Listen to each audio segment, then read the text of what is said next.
Sir, Iran డైరెక్ట్‌గా అటు America అధ్యక్షుడైన ట్రంప్‌నే target చేసినట్టుగా ఒక వార్త వైరల్ అవుతుంది సార్. అంటే మనకు తెలుసు ట్రంప్ మొత్తం కూడా దాడులు చేయించాడు ఇరాన్ పైన.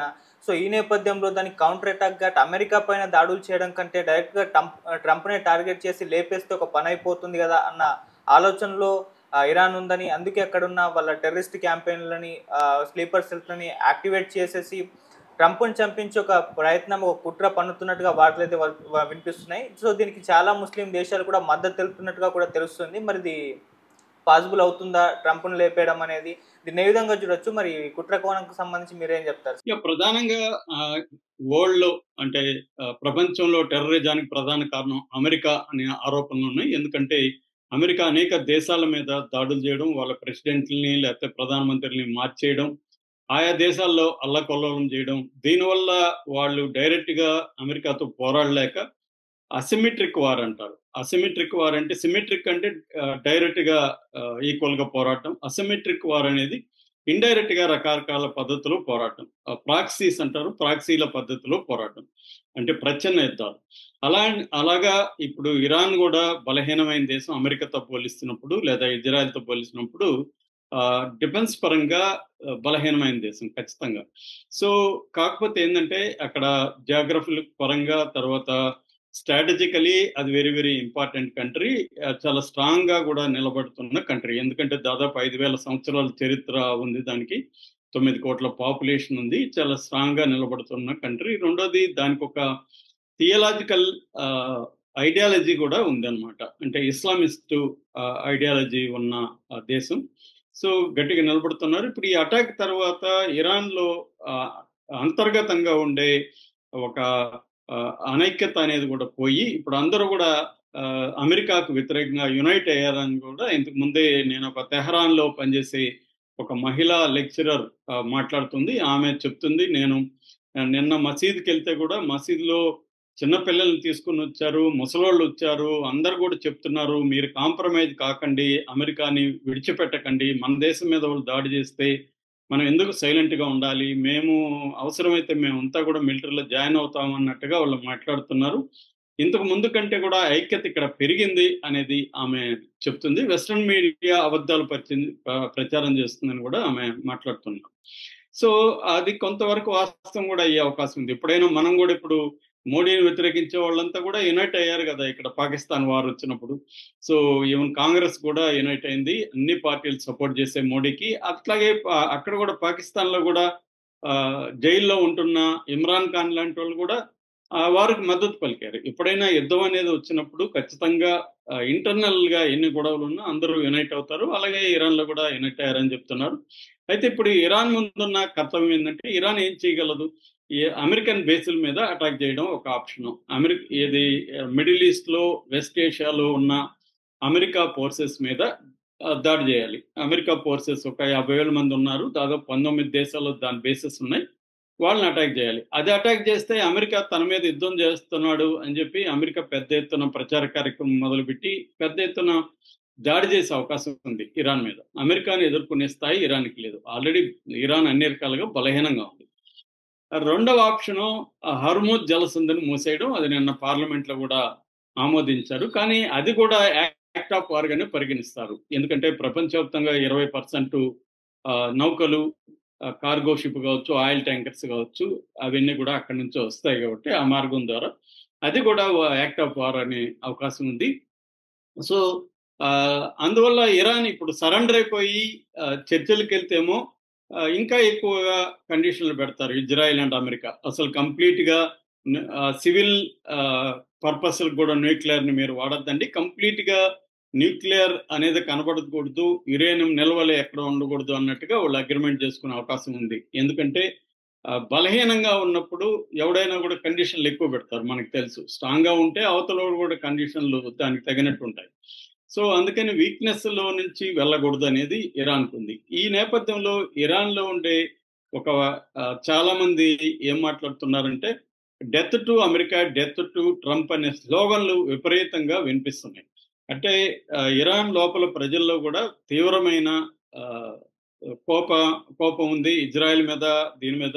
అంటే మన దేశంలోకొచ్చి, మన దేశంలో ఉండే సైంటిస్టులని, మిలిటరీ అధికారుల్ని లేకపోతే న్యూక్లియర్ సైంటిస్టులు, ఇంటెలిజెన్స్ వాళ్ళు ఇంతమందిని చంపి ఇంత విధ్వంసం సృష్టించి తెహరాన్ నుంచి లక్షలాది మంది ప్రజలు పారిపోయేట్టుగా చేసి మన ఆయిల్ రిజర్వర్స్ని, మన ఈ న్యూక్లియర్ సైట్లంతా ధ్వంసం చేసినాక మనం ఎందుకు సైలెంట్గా ఉండాలి అన్న ఇది ఇరాన్లో ఉంది.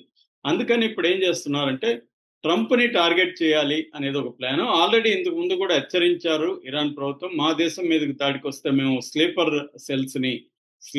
సెల్ టెర్రర్ గ్రూప్స్ అంటారు వాటిని, ఈ స్లీపర్ సెల్ టెర్రర్ గ్రూప్స్ని మేము చేస్తామని చెప్పి వాళ్ళు చాలా మంది మాట్లాడారు అనమాట. అట్లాగే ముందు నుంచి కూడా అమెరికాలో ఏంటంటే యాంటీ ఇస్లాం ట్రెండ్ అనేది అమెరికాలో ముందు నుంచి కూడా స్ట్రాంగ్గా ఉంటుంది. ట్రంప్ ముఖ్యంగా 2017లో ఇస్లాం హేట్ని ఆయన పెంచి పోషించాడని చెప్తారు. దాదాపు 7 కంట్రీస్ నుంచి ఇస్లాం కంట్రీస్ నుంచి ఎవరు రాకూడదని లాస్ట్ టర్మ్లోనే ఆయన బ్యాన్ విధించాడు. సో ట్రంప్ ముందు నుంచి కూడా ముస్లింలకు వ్యతిరేకి అనే ఒక అభిప్రాయం అయితే ఉంది. ఈ నేపథ్యంలో మొన్న ఓఐసి అంటారు, ఆర్గనైజేషన్ ఆఫ్ ఇస్లామిక్ కోఆపరేషన్ అని, దాంట్లో 57 ముస్లిం దేశాలు ఉన్నాయి. వాళ్ళందరూ కూడా దీన్ని ఖండించారు.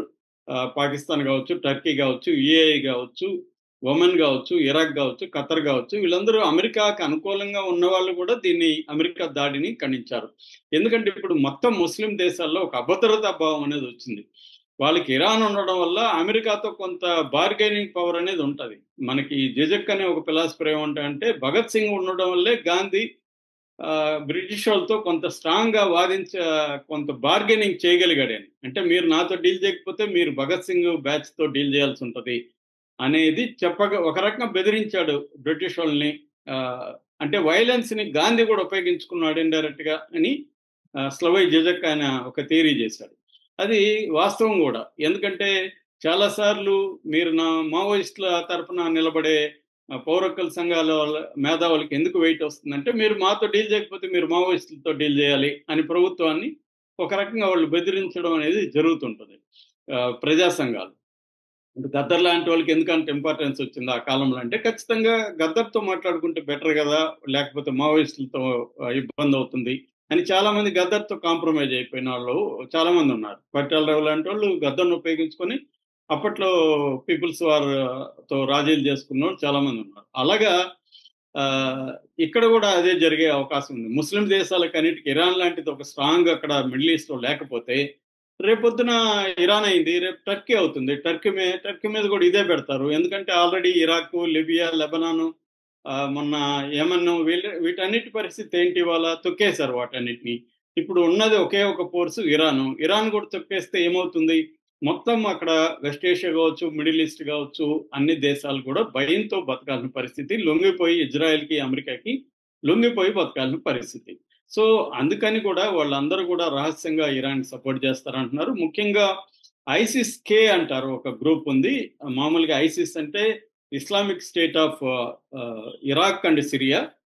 దీనికి మళ్ళీ ఒక అనుబంధ గ్రూపులు చాలా ఉన్నాయి. అలాగా ఖొరసాన్ గ్రూప్ అని ఉంది. ఖొరసాన్ అంటే ఇరాన్ ప్లాట్యూకి ఈస్టర్న్ ప్రాంతంలో ఉన్న ఖొరసాన్ అనే ప్రాంతం నుంచి ఏర్పడిన గ్రూప్ అనమాట. అది వెస్ట్ అండ్ సెంట్రల్ ఏషియాలో పనిచేస్తుంటుంది. అంటే ఆఫ్ఘనిస్తాను, పాకిస్తాను, ఉజ్బెకిస్తాను, కజకిస్తాను ఈ ఏరియాలో పనిచేసే గ్రూప్ని ఐసిస్ కే అంటారు. మొన్న అసీం మునీర్తో లంచ్ మీటింగ్లో కూడా ఈ చర్చ వచ్చిందని చెప్తున్నారు. ఎవరు, ట్రంప్కి అసీం మునీర్కి మధ్య ఈ ఐసిస్ కే అనే దాన్ని మనం ఎలా తొదముట్టించాలి అనేది వాళ్ళిద్దరి మధ్య కూడా చర్చ. ఎందుకంటే ఐసిస్ కే అనేది పాకిస్తాన్లో కూడా అనేక మందిని చంపుతుంది అనమాట. సో ఇదేంటంటే ఒక సలాఫీ జిహాదిస్ట్ గ్రూప్ అంటారు. ఇది సున్నీ ముస్లిం గ్రూప్. ఇది ఎక్కువగా షియాల్ని, తర్వాత క్రిస్టియన్స్ని టార్గెట్ చేస్తుంటుంది.